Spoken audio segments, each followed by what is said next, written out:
Shadow Net documentary. The Vanishing Files. Prologue. When the Walls Have Ears. The story you are about to read is not fiction. Every program, every legal mechanism, every act of institutional retaliation described in these pages has been documented, verified, and, in many cases, confirmed by official government admissions or court proceedings.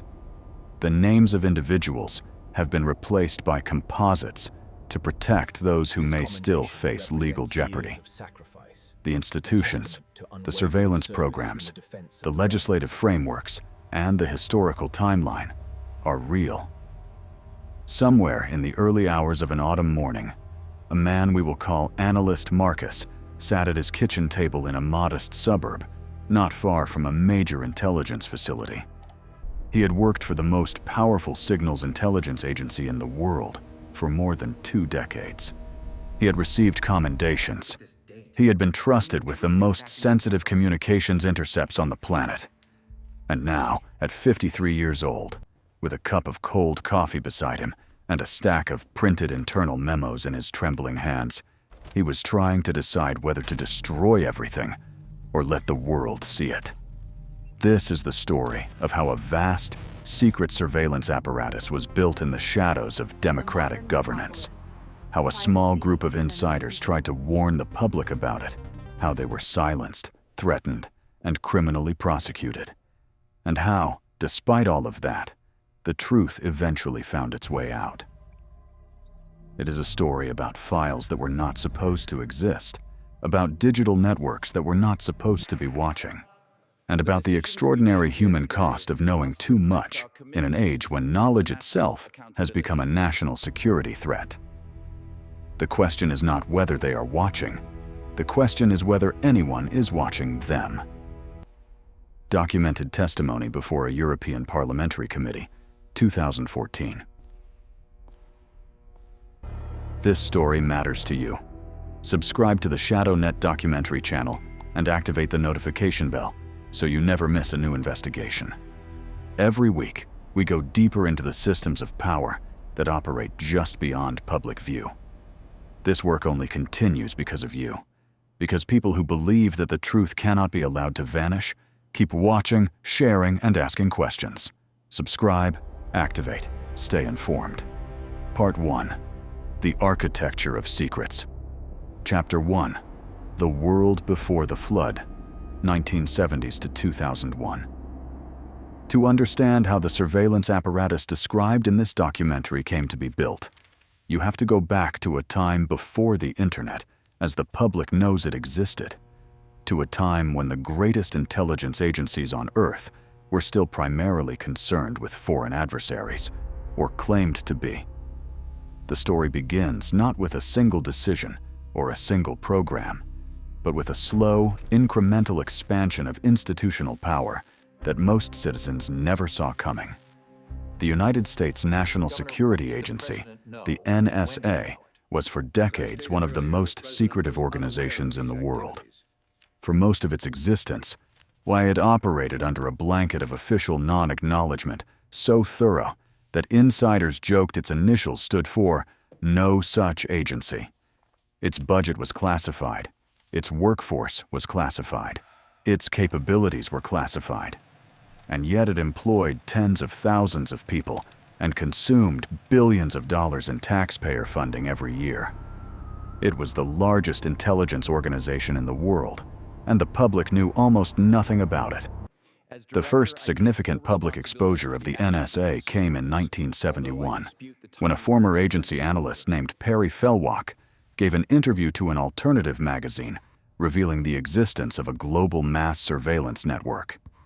It was the first time many Americans had ever heard of the NSA. The disclosures were explosive enough to prompt the United States Senate to launch the Church Committee investigation, a sweeping probe of intelligence abuses that, in 1975 and 1976, revealed a shocking pattern of domestic surveillance, illegal wiretapping, and covert programs targeting political dissidents, civil rights leaders, and journalists. The committee's findings led to the passage of the Foreign Intelligence Surveillance Act of 1978, commonly known as FISA, which was designed to impose legal guardrails on the government's surveillance activities. For a brief period, it seemed as though democratic accountability had reasserted itself. The NSA would operate within legal limits. Courts would review surveillance requests. The rights of American citizens would be protected. But the institutional appetite for total information awareness, the desire to collect everything, to store everything, to know everything, had not disappeared. It had merely been constrained, and constraints, as history would show, can be loosened. Through the 1980s and 1990s, as the digital revolution transformed global communications, the NSA found itself facing a new challenge: the explosion of electronic data. Phone calls were no longer routed through physical cables that could be tapped with a few well-placed technicians. They were increasingly moving through fiber optic lines, satellite relays, and eventually the internet, a distributed network that carried an unimaginable volume of traffic. The agency had more data than it had ever had access to, and at the same time, less ability to make sense of it. Or it was in this context that a mathematically gifted signals intelligence officer, a man who had spent decades analyzing Soviet military communications and building some of the most sophisticated data analysis tools the agency had ever used, began working on a solution. We will call him the engineer. His project, which would later be known by a classified code name, was designed to do something that seemed almost paradoxically simple. Instead of collecting everything, collect only the data that mattered. Using sophisticated network analysis algorithms, it could track patterns of communication between known threat actors and map their networks outward, identifying suspects based on behavior and relationships rather than identity. The system had a feature that made it remarkable not just technically, but morally. It had built-in privacy protections. Any data relating to American citizens would be automatically encrypted at the point of collection. It could only be decrypted with a court order, preserving the constitutional protections the Fourth Amendment was meant to guarantee. The engineer and his team were proud of this feature. They believed it showed that effective intelligence gathering and civil liberties were not fundamentally incompatible. They were about to learn otherwise. We had solved the problem. We had a working system that could analyze billions of communications, identify genuine threats, and still protect the privacy of innocent people. And they threw it away. Composite account based on documented testimony of multiple NSA whistleblowers, 2002 to 2014. The engineers program was canceled in the autumn of 2000. In its place, the NSA's leadership decided to pursue a much more expensive, much more ambitious, and, as multiple investigations would later conclude, fundamentally less effective alternative. Where the engineers' approach was surgical and targeted, the new approach was a dragnet. It would attempt to collect everything. Every phone call, every email, every digital transaction. The justification offered internally was that you could never know in advance which data point would turn out to be important. Therefore, all data points had to be captured and retained. The price tag for the new program would eventually exceed $4 billion. Independent assessments would later conclude that it produced almost nothing of operational value. The engineers program, by contrast, had been built and tested on 3 operational sites for a fraction of the cost. A subsequent internal analysis found that his approach would have identified critical intelligence in the months before a major terrorist attack that the agency failed to prevent. Intelligence that was sitting in its existing databases, unanalyzed, because the agency was too overwhelmed by the volume of undifferentiated data it was collecting to find the signals buried within the noise. The engineer resigned from the agency in the autumn of 2001, 1 month after that attack.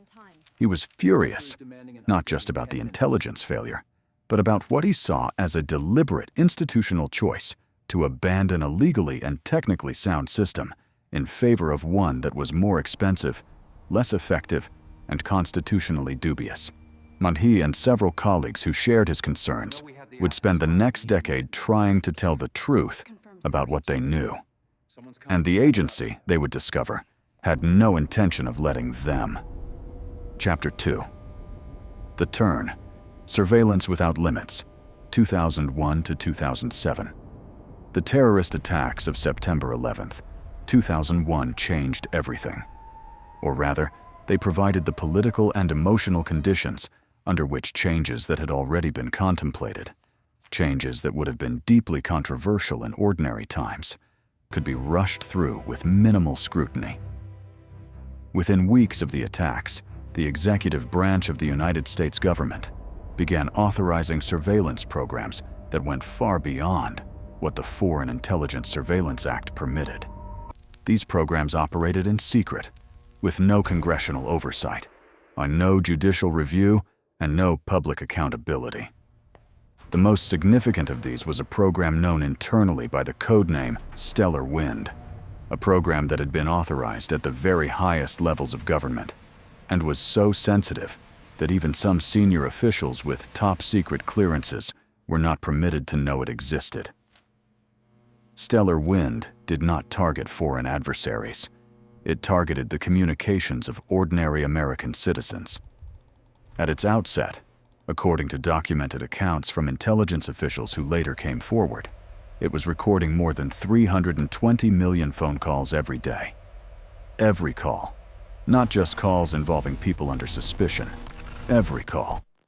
The engineer, who had by this point left the agency, learned about Stellar Wind from former colleagues who were still inside.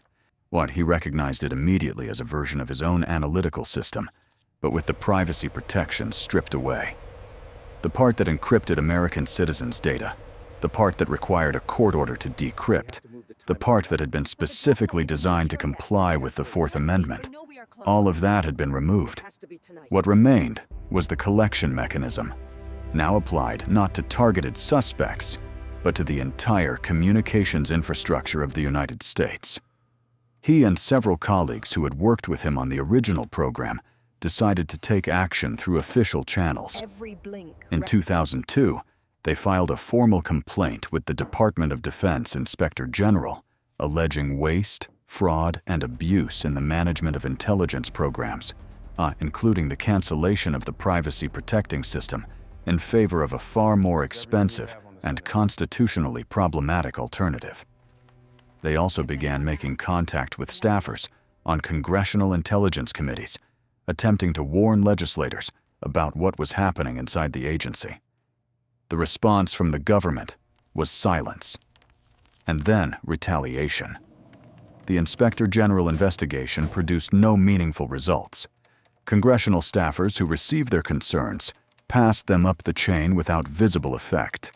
And behind the scenes, the machinery of government counterintelligence began turning against the whistleblowers themselves. They were subjected to polygraph examinations. Their security clearances were reviewed. They were placed under surveillance, a bitter irony given the nature of their concerns. And in 2007, in a coordinated series of raids, FBI agents armed with guns descended on the homes of multiple members of the group, including the engineer, who reportedly came out of the shower one morning to find a weapon pointed at his face. No criminal charges were brought against most of them. The raids appeared designed not to produce prosecutions, but to send a message, to demonstrate, viscerally and unmistakably, the consequences of speaking out. And for several years, the message was received. The public continued to know almost nothing about what was happening inside the nation's intelligence infrastructure. Your life is never the same. All your colleagues disappear. You are persona non grata. You are radioactive. On top of that, you are spending tens of thousands of dollars defending yourself, practically bankrupt. Your family is questioning who you are and what you brought on them. Documented account of NSA whistleblower's experience, NPR interview, 2014. Meanwhile, the surveillance architecture was expanding. In 2007, with the passage of the Protect America Act, a piece of legislation whose title suggested the precise opposite of its effect on civil liberties. The legal framework for mass surveillance was substantially broadened. The act amended the Foreign Intelligence Surveillance Act to allow the government to conduct surveillance of international communications without individual court orders, as long as there was a reasonable belief that at least one party to the communications was located outside the United States. The following year, the FISA Amendments Act made these expanded authorities permanent. Under this new framework, a surveillance program codenamed PRISM was launched. PRISM was not a wiretapping program in the traditional sense. It was something more comprehensive and more troubling. It was a system that allowed intelligence agencies to obtain, directly from the servers of the largest technology companies in the world, companies like those that provided the world's most widely used email, search, video, and social networking services, the stored communications, documents, photographs, and connection logs of their users. The companies were compelled to cooperate by classified court orders. Their cooperation was legally prohibited from being disclosed publicly. The scale of the program's reach was staggering. It eventually accounted for the collection of data from hundreds of millions of users worldwide. And PRISM was only one component of a much larger system. Running alongside it was a program called X-Keyscore, described in internal documents as the NSA's widest-reaching surveillance tool. Where PRISM collected stored data from technology companies, X-Keyscore collected data in real time from the fiber optic cables that form the backbone of the global internet. Every email, every website visited, every search query, every voice-over internet call, all of it was swept into X-Keyscore's collection apparatus, stored temporarily at more than 150 sites around the world, and made searchable through an interface that, according to documented descriptions, allowed analysts to call up the communications of virtually any person on Earth with a few keystrokes. In the United Kingdom, a parallel program called Tempora was operated by the Government Communications Headquarters, the GCHQ, giving British intelligence access to data flowing through transatlantic undersea cables. The two agencies shared their collected data under a long-standing intelligence sharing arrangement, allowing each to access material that the other was technically prohibited from collecting on its own citizens. The arrangement effectively extended the surveillance umbrella to cover virtually the entire population of the English-speaking world. By 2012, the combined surveillance architecture, PRISM, X-Keyscore, Tempora, Stellar Wind, and numerous other classified programs, represented the most comprehensive mass surveillance system in human history. It dwarfed anything the KGB had operated at the height of the Cold War. It exceeded the surveillance capabilities of the East German Stasi, which had employed roughly one informant for every 63 citizens, and had still managed to compile dossiers on a third of the population. The digital surveillance system required no informants. It required no dossiers. It collected everything automatically, retained it indefinitely, and made it searchable on demand. The people responsible for building this system believed they were protecting their country. Many of them were patriots who had devoted their careers to the service of their nation. But somewhere in the expansion of the system's reach, somewhere in the transition from targeted surveillance of known threats to the mass collection of communications belonging to hundreds of millions of innocent people, a line had been crossed. And a small number of people who worked inside this system had noticed. They had raised concerns internally. They had been ignored, or worse. And so, slowly, they began looking for other options. Part 2. The Man Who Knew. Chapter 3. The Conscience of the System, 2009 to 2013. The year 2009 marked the beginning of the most consequential intelligence leak in American history, though the world would not know it for another 4 years. That year, a young computer specialist with an extraordinary aptitude for systems analysis began working his way through a series of increasingly sensitive positions within the United States intelligence community. He worked for the CIA, then for contractors servicing the NSA. By 2012, he had obtained a position that gave him access to a level of classified information that most government employees with top-secret clearances could only dream of or dread. We will call him the analyst, not because his identity is unknown, but because the composite figure he represents in this documentary encompasses not just his story, but the stories of all those who came before him. The engineer, whose program had been canceled and whose home had been raided. The Justice Department attorney, who had leaked information about warrantless wiretapping to a newspaper in 2004, prompting an FBI investigation and a home raid. The telecommunications technician, who had exposed his company's cooperation with the NSA in routing internet traffic through a secret surveillance room, and the former executive, who had been charged with espionage for showing unclassified documents to a reporter and who had watched his case collapse days before trial, pleading guilty to a single misdemeanor. All of these people had tried to work within the system. All of them had paid a severe price.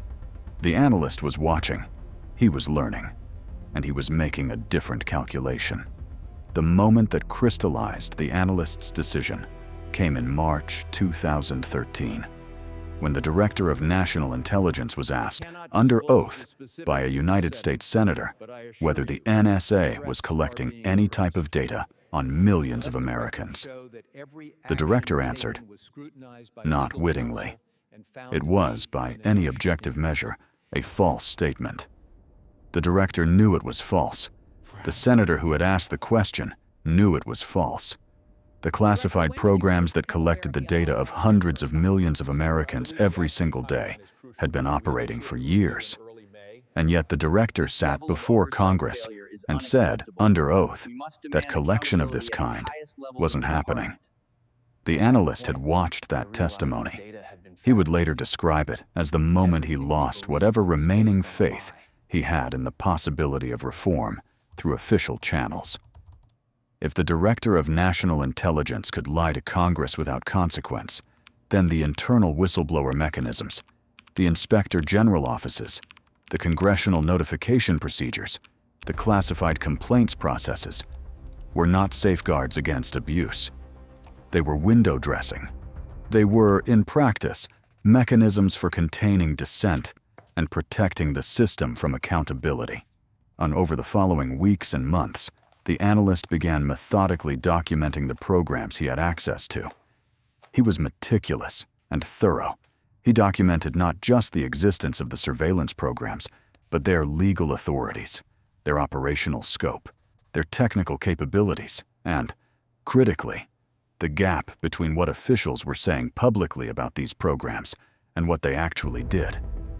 He copied documents, he organized them, he prepared detailed explanatory materials designed to help journalists understand what they were looking at.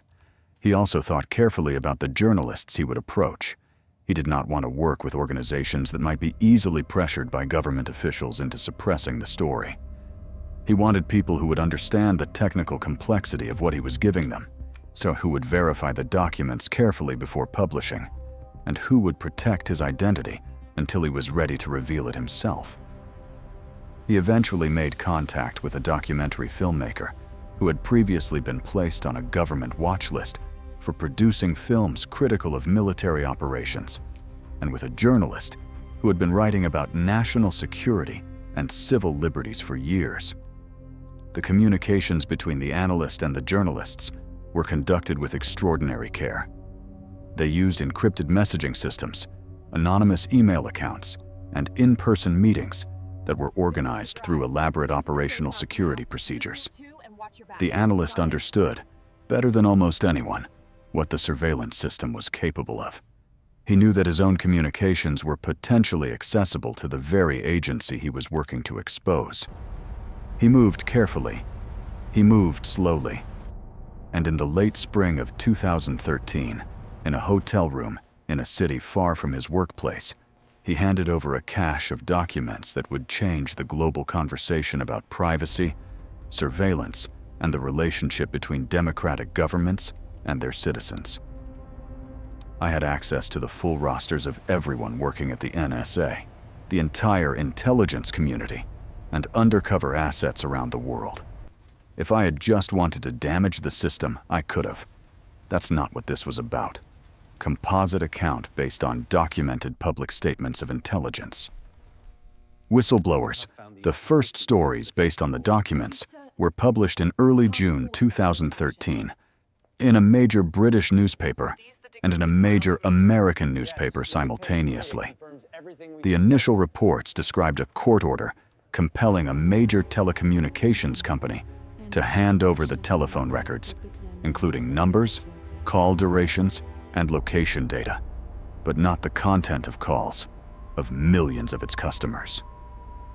The following day, a second set of stories described PRISM, the program that gave intelligence agencies access to the stored communications of users of the world's largest internet companies.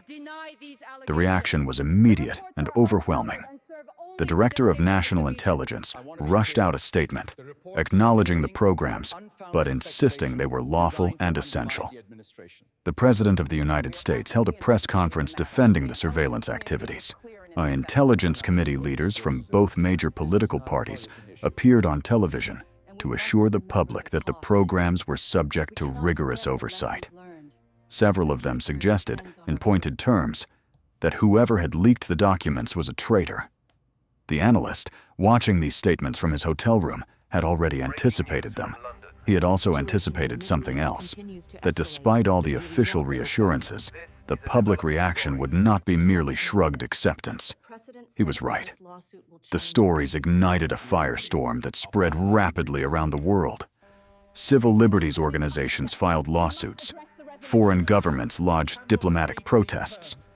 Technology companies whose cooperation with the surveillance programs was revealed faced questions from their customers about the privacy of their data. In Brazil, a head of state canceled a planned state visit to Washington after learning that her personal communications had been monitored. And then, a few days after the first stories were published, the analyst did something that none of the whistleblowers who had come before him had done.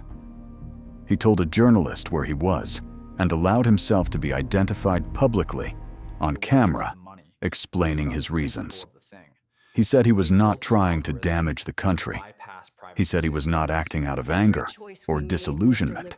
He said he had made a deliberate choice to sacrifice his comfortable life, his salary, his career, his ability to live freely in his own country, because he believed that citizens in a democracy had a right to know that their government was conducting mass surveillance of their communications, and that the decision about whether to accept or reject that surveillance belonged to the public, not to a small group of officials operating in secret.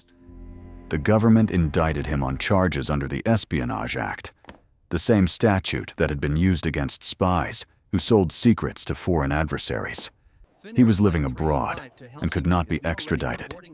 He applied for asylum in numerous countries. Most refused, unwilling to antagonize Washington. He eventually received permission to remain in the country where he had been stranded, and he has lived there ever since, unable to return home without facing the prospect of decades in prison. Part 3. The Documents That Refused to Disappear. Chapter 4. What the Files Revealed. 2013 to 2015.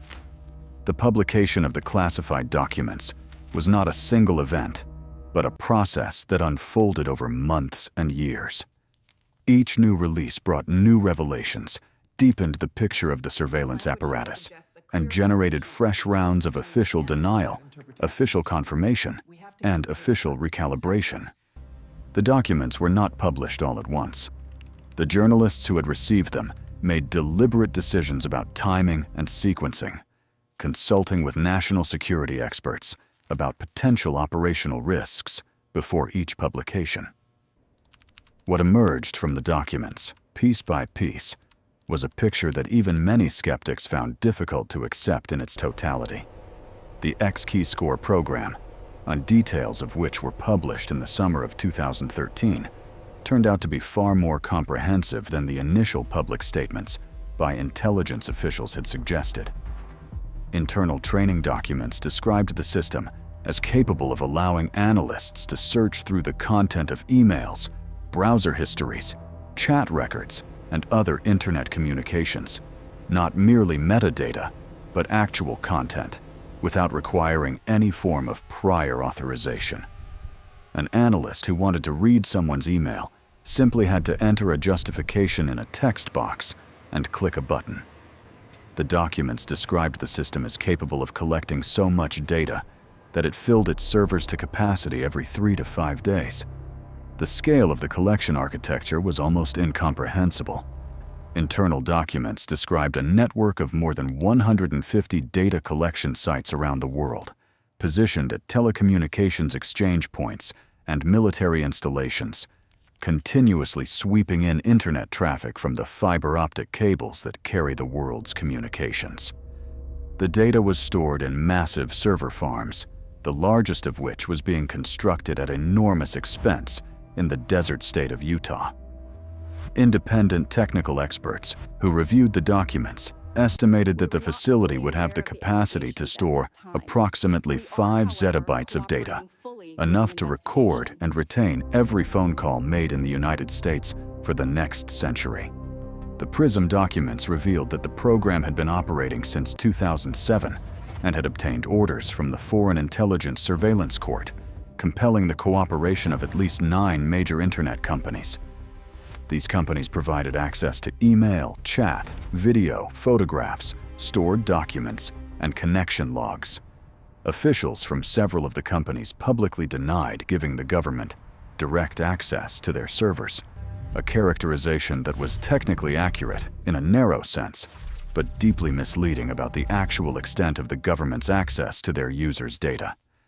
Perhaps most consequentially, the documents revealed the existence of a surveillance sharing arrangement between the NSA and its counterparts in 4 other English-speaking countries: the United Kingdom, Canada, Australia, and New Zealand. This arrangement, known within intelligence circles as the Five Eyes, had been established in the aftermath of the Second World War and had been continuously expanded and deepened in the decades since.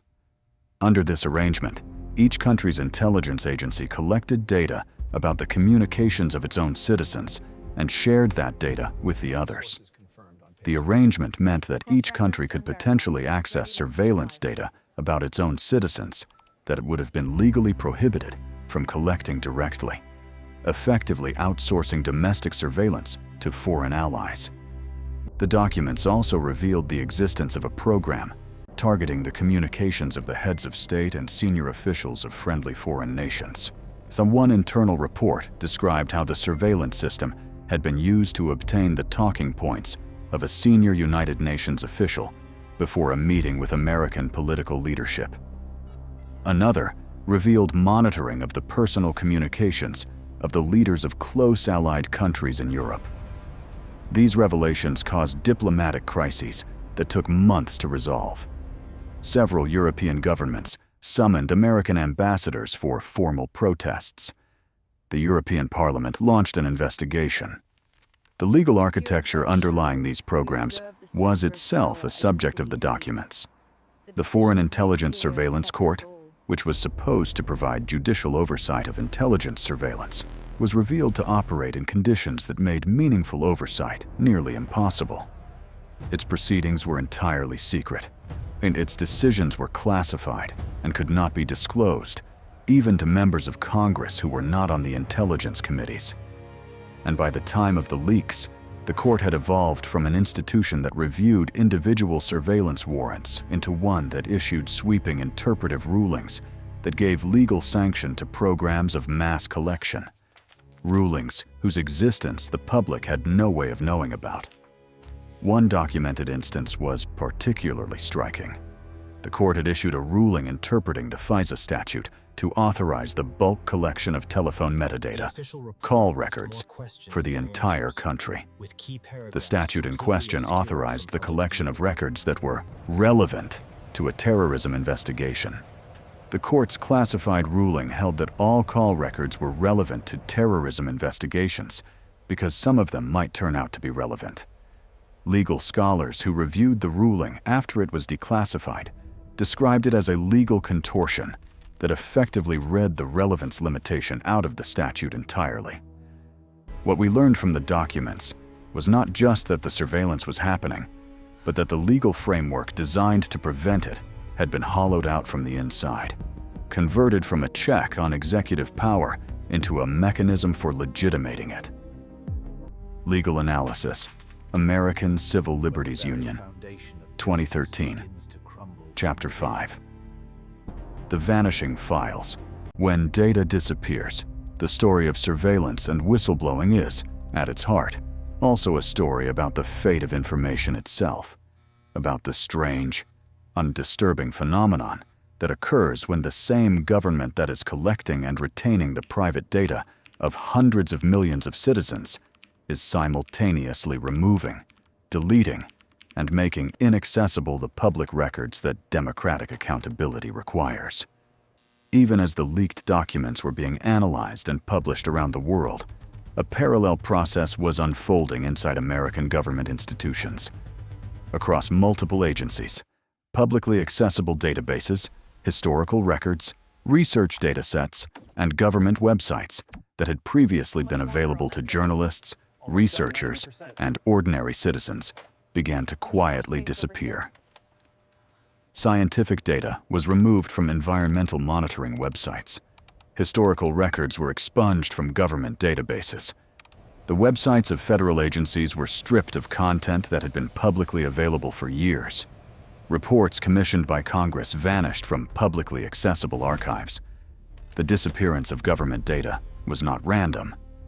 Documented chronologies compiled by archivists and researchers tracked the deletions with precision, noting that particular categories of information, data relating to climate science, to the demographics of federal programs, to the composition and activities of federal agencies, to the rights and complaints processes of government employees, were being systematically removed from public access. In some cases, agencies were ordered to remove data by executive directive. In other cases, the removals appeared to happen without any formal announcement. One particularly striking documented sequence involved the deletion of spending transparency data from a federal database, followed by a court order requiring its restoration, followed by further unauthorized modifications to the data.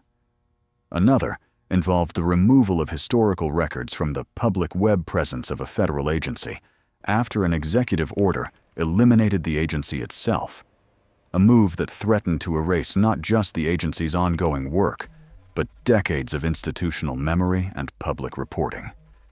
The simultaneous existence of two phenomena, a government that insisted on collecting and retaining vast quantities of its citizens' private data, while removing its own public records from public access, struck researchers and civil liberties advocates as a defining feature of the information landscape they were navigating.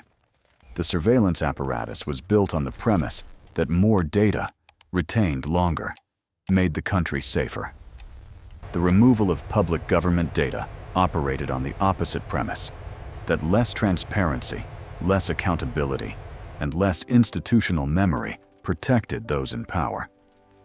Archivists and digital preservation specialists had been documenting these disappearances for years. In the United States, several universities and nonprofit organizations had launched emergency data preservation projects, efforts to download and archive publicly accessible government datasets before they could be removed. These projects, staffed by volunteers working around the clock, managed to preserve enormous quantities of data that might otherwise have been permanently lost. But preservation was not the same as access.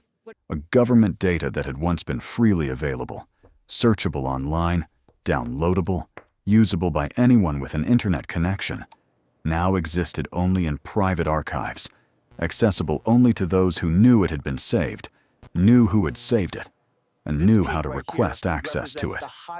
For ordinary citizens, for journalists working under deadline, for researchers studying federal programs, the practical effect was the same as destruction. Part 4. The Cost of Truth, Chapter 6. What happens to those who know the history of surveillance? Whistleblowing is, in significant part, a history of personal destruction. It is a history of men and women who believed that democratic accountability required them to speak, and who discovered, sometimes in very concrete and painful ways, what their government thought of people who made that choice. And understanding this history is essential to understanding why the machinery of secret surveillance was able to expand for so long without public knowledge, and why, even after some of it was exposed, so much of it continued to operate unchanged. The engineer, who had spent decades building some of the most sophisticated intelligence tools in the world, had his home raided by armed federal agents 6 years after he resigned from his agency. He was never charged with a crime, but the raid accomplished something that formal prosecution would have. It demonstrated that the government had the will and the capability to make his life extremely difficult if he continued speaking publicly. The cost of the raid, in legal fees, in emotional disruption, or in the fear that attended every subsequent public statement he made, was a form of punishment that required no conviction and no trial. It was, in the documented words of one of his colleagues, an act of intimidation designed to produce silence. The Justice Department attorney, who had revealed the existence of warrantless surveillance to a journalist in 2004, whose tip had led to a Pulitzer Prize-winning story, had his home raided by FBI agents in 2007. He spent years under the threat of federal prosecution, living with the awareness that he could be indicted at any time for a disclosure that he had made, because he believed it was his constitutional and moral obligation. When the investigation against him was finally dropped in 2011, so he was left not with vindication, but with a kind of administrative absolution that acknowledged no wrongdoing by the government and no righteousness in his decision. The telecommunications technician who had exposed his company's cooperation with the NSA, who had provided documentation showing that a secret room in a major telephone company's facility had been connected directly to the agency's surveillance infrastructure, faced retaliatory legal action from his employer after his disclosure. His information was the foundation of a major civil liberties lawsuit against the surveillance program, a lawsuit that was eventually dismissed on national security grounds when the government invoked a legal doctrine that allowed it to prevent litigation of claims whose resolution would require the disclosure of classified information. On the NSA official who had been charged with espionage, charged under a statute designed to prosecute spies for sharing unclassified information with a journalist about programs he believed were wasteful and unconstitutional, watched as the case against him collapsed days before trial. Prosecutors declined to produce evidence. He entered a plea to a single misdemeanor. But the experience had cost him his career, his retirement benefits, and years of his life in legal proceedings. He had, at one point, gone to work in a technology retail store, a stark illustration of the economic consequences that could follow even an ultimately unsuccessful prosecution. Each of these stories followed a recognizable pattern. An individual with access to information about government programs that they believed were unlawful or abusive attempted to raise those concerns through authorized channels. The concerns were not addressed or were actively suppressed. The individual then made a decision to speak outside those channels, to a journalist, to Congress, to the Inspector General, to the public. The government responded not by investigating the underlying concerns, but by investigating and prosecuting the person who had raised them. The message was consistent and clear. The punishment for disclosure was severe, regardless of the importance or legitimacy of what was disclosed. This dynamic had a measurable effect on institutional behavior. People inside intelligence agencies who had concerns about the lawfulness or ethics of programs they were asked to operate had strong incentives, both from the explicit warnings issued after high-profile prosecutions and from the general institutional culture of secrecy, to say nothing. the internal whistleblower mechanisms that existed on paper had been so thoroughly discredited by the treatment of those who had used them that they were largely inaccessible as a practical matter. The result was a system in which the people with the most detailed knowledge of potential abuses were also the people most thoroughly incentivized to remain silent. And the people who chose not to remain silent paid an extraordinary personal price. The perversity of the current system is that someone can be prosecuted for exposing war crimes or mass surveillance previously concealed by the active misuse of the classification system. We are, in effect, criminalizing the exposure of crimes. Legal analysis submitted to the United States Congress, published 2022. Chapter 7. The World That Watched. The international dimensions of the surveillance revelations added layers of complexity to an already complex story. The programs that had been exposed were not purely domestic. They reached across borders, monitored foreign heads of state, collected the communications of ordinary citizens in dozens of countries, and operated through partnerships with intelligence agencies that were subject to different legal frameworks and different political accountability mechanisms. For countries in Europe, the revelations were particularly unsettling. Several major European nations had maintained long-standing intelligence sharing arrangements with American agencies, arrangements that, the documents suggested, involved the exchange of data collected on each country's own citizens in ways that circumvented domestic legal protections. German federal intelligence had been sharing data with the NSA in quantities described in internal documents as massive. Swedish intelligence had provided access to cable communications networks. French, Italian, and Dutch intelligence agencies had all, to varying degrees, been participants in or beneficiaries of the global surveillance architecture. The revelations prompted genuine political reckonings in several countries. The German parliament launched a multi-year investigation that heard testimony from intelligence officials, legal experts, and whistleblowers, including the engineer. The European Parliament passed resolutions condemning mass surveillance and calling for stronger data protection. Several European governments initiated legal proceedings against aspects of American surveillance activities that affected their citizens, some of which were still ongoing years later. In Brazil, the response was particularly sharp.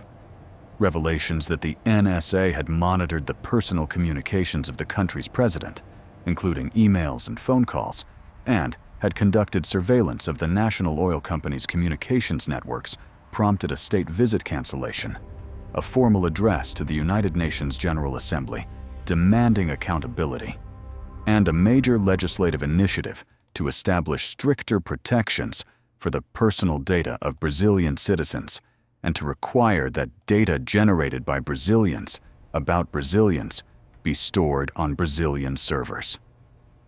The technology companies whose cooperation with the surveillance programs had been revealed faced a different kind of reckoning. Their users wanted to know the extent to which their private communications had been accessible to government agencies. The companies faced pressure from foreign governments, from their own users, and from the market itself. Surveys showed significant numbers of users considering switching to services based outside the United States in response to the revelations. Several companies made significant investments in stronger encryption and in transparency reporting, while publishing regular reports disclosing the number and type of government data requests they received. But the technology companies also made careful distinctions between the different programs that had been revealed.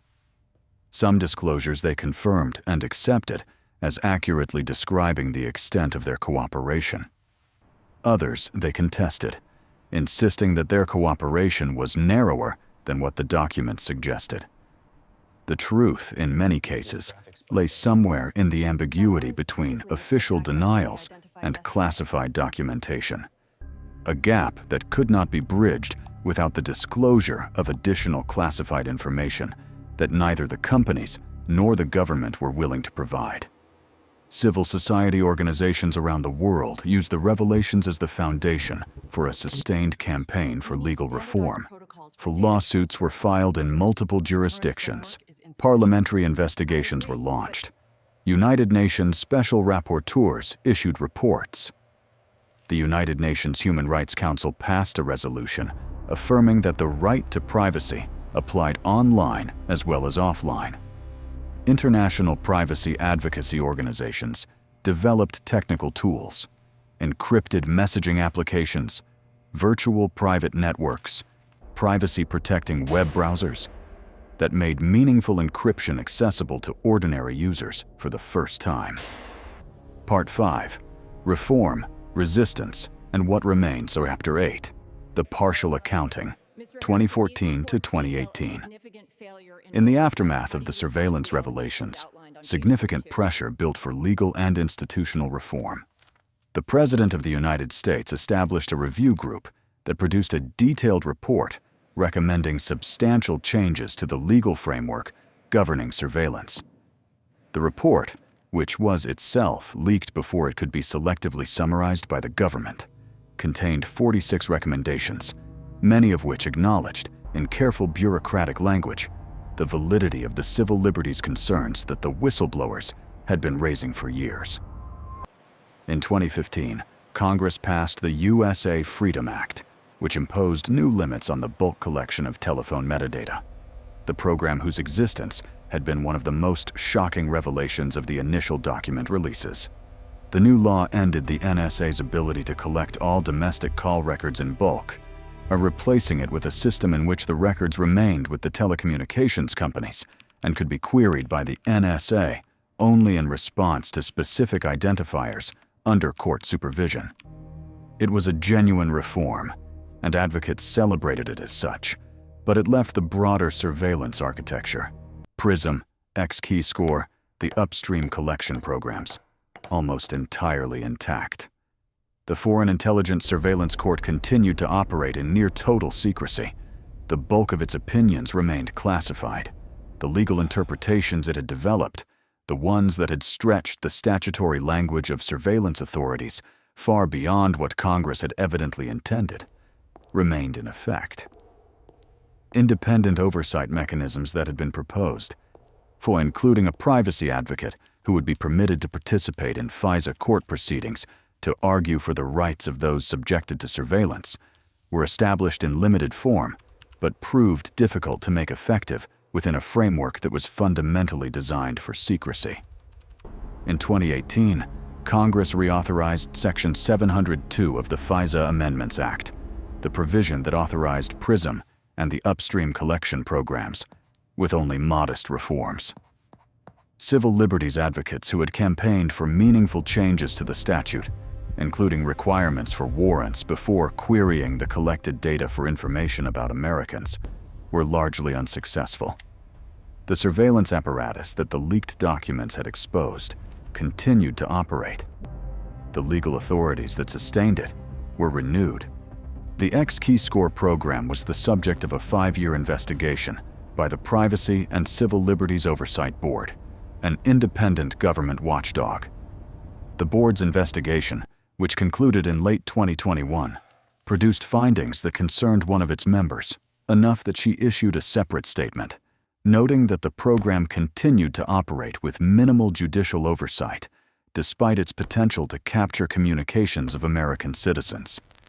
The program itself remained classified and operational. The revelations changed the conversation permanently. Before 2013, these programs did not officially exist. After 2013, they existed officially. That is a meaningful change, but the programs themselves continued. The collection continued. The storage continued. The legal frameworks continued.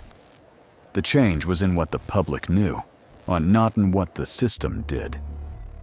Civil liberties advocate, documented public testimony. 2021, Chapter 9. The ongoing erasure. The phenomenon of vanishing government data, of public records, scientific data sets, historical documentation, and institutional information being removed from public access, did not diminish after the surveillance revelations brought new attention to questions of government transparency. In many respects, it intensified. The period from 2017 onward saw systematic changes to the federal information landscape that alarmed archivists, historians, journalists, and researchers in ways that were distinct from the concerns raised by the surveillance revelations, but deeply related to them. One where the surveillance programs had demonstrated that the government was collecting and retaining more private data than the public knew, the data removal projects demonstrated that the government was simultaneously making its own activities less transparent and less accountable. Scientific data collected and published by federal agencies, data on climate patterns, on environmental quality, on public health, on economic conditions, was removed from government websites. Databases that had supported decades of academic research were taken offline. Reports required by statute to be made publicly available were quietly made inaccessible. A chronology compiled by archivists at a national security research organization documented these disappearances with meticulous precision. The chronology began in 2025 and grew rapidly into a comprehensive catalog of data removals, website changes, agency closures, and regulatory changes that affected the public's access to government information. Among the documented events were the removal of climate science resources from multiple agency websites, the deletion of spending transparency databases, the removal of historical records from the websites of federal cultural and scientific institutions, the shutdown of international broadcasting services, and the elimination of equal opportunity complaint channels within the Department of Defense. In some cases, federal courts ordered the restoration of removed data. In others, agencies complied with court orders in letter, but not in spirit, restoring some data while leaving other categories inaccessible. In still others, the data that had been removed was stored somewhere, in private archives, in academic repositories, in the servers of nonprofit organizations, but was no longer readily accessible to the public it had previously served. The parallel between surveillance and erasure was not lost on those who studied both phenomena. The same government that asserted the right to collect and store the private communications of its citizens was also removing the public records that those citizens would need to hold their government accountable. One involved the aggregation of data about individuals into government databases. The other involved the disaggregation of government data from public databases. Together, so they represented a comprehensive reconfiguration of the information asymmetry between state and citizen, one in which the state knew more about individuals and individuals knew less about the state. Part 6. The Meaning of the Shadow Net, Chapter 10. What Democracy Requires. The story of the surveillance apparatus and the vanishing files is, at its deepest level, a story about the relationship between secrecy and democracy. It is a story about whether it is possible for a government to exercise powers of the scope and scale that the surveillance programs represented without corrupting the democratic processes that are supposed to constrain it. And it is a story about what happens to the people who insist on asking that question out loud. Democratic governance requires, at minimum, that citizens have the capacity to evaluate the actions of their government and make meaningful choices about whether to endorse, reform, or replace the people who exercise power on their behalf. That capacity is not merely a formal requirement. It is not enough to hold elections if citizens lack the information necessary to evaluate what their government has done. Secrecy, when it is used to shield government activities from public scrutiny, undermines this capacity directly. And mass surveillance, particularly when it operates in conjunction with the criminalization of disclosures about that surveillance, creates conditions in which the government can act in ways that citizens would not authorize if they knew about them. The legal scholar who would later draft model legislation to protect national security whistleblowers described the fundamental problem with striking clarity. The existing classification system, designed to protect genuinely sensitive operational information from foreign adversaries, had been used to classify records not because their disclosure would endanger national security, but because their disclosure would reveal waste, fraud, abuse, mismanagement, and unconstitutional conduct. The classification system, in other words, had been used to protect the government, not from its enemies, but from its citizens. And when that system was exposed, when documents emerged showing the true scope of surveillance programs that officials had repeatedly denied or minimized, the response was not accountability for those who had abused the classification system. The response was prosecution of those who had exposed the abuse.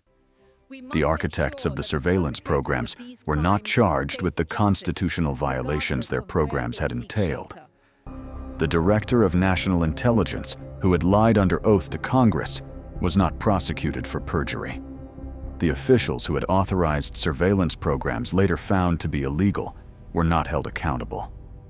But the people who had disclosed these programs faced criminal charges, home raids, financial ruin, and exile. But the message encoded in this disparity was clear. The classification system protects power, not national security. And those who challenge it, no matter how legitimate their concerns, no matter how well documented their evidence, no matter how important their disclosures to the public interest, will be made to pay. The question is not whether a democracy can afford to have secrets.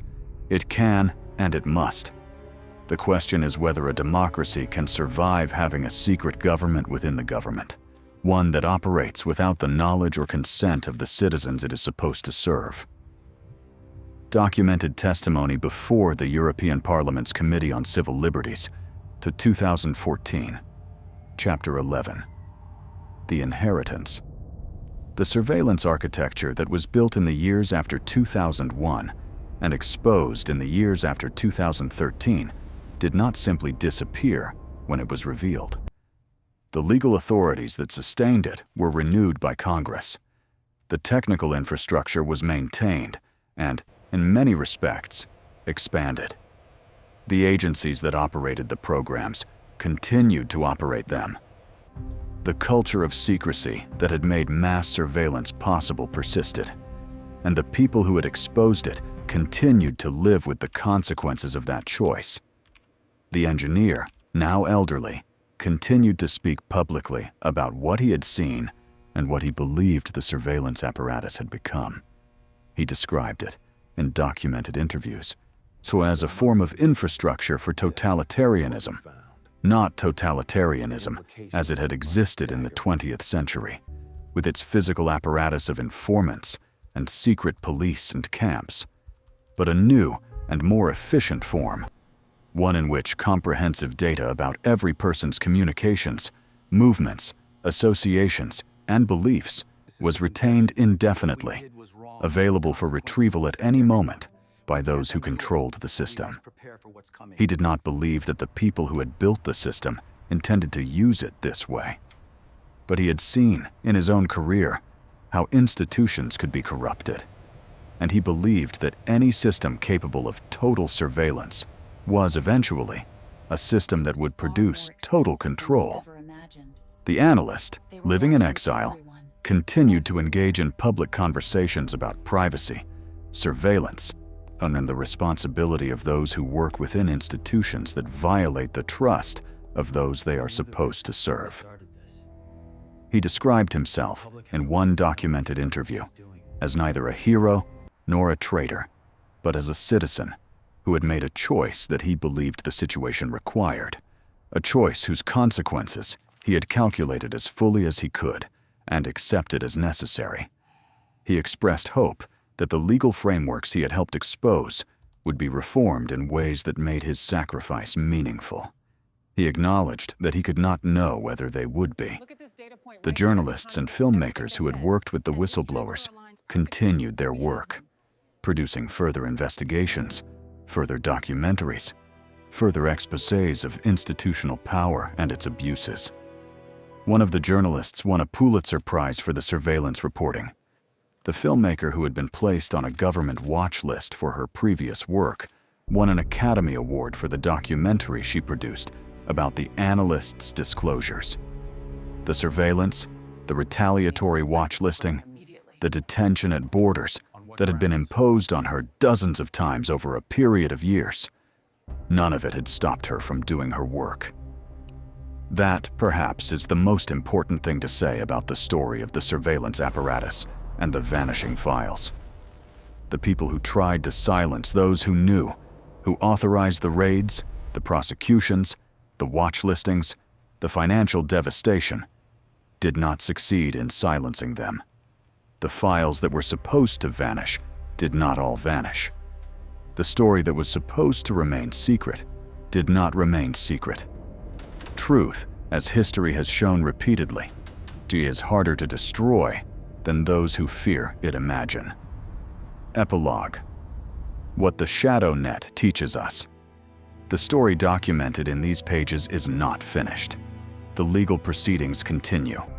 The programs described in the leaked documents continue to operate under the same or different names, with the same or different legal authorities. The phenomenon of government data disappearing from public access continues. The people who disclosed what they knew continue to live with the consequences of having done so.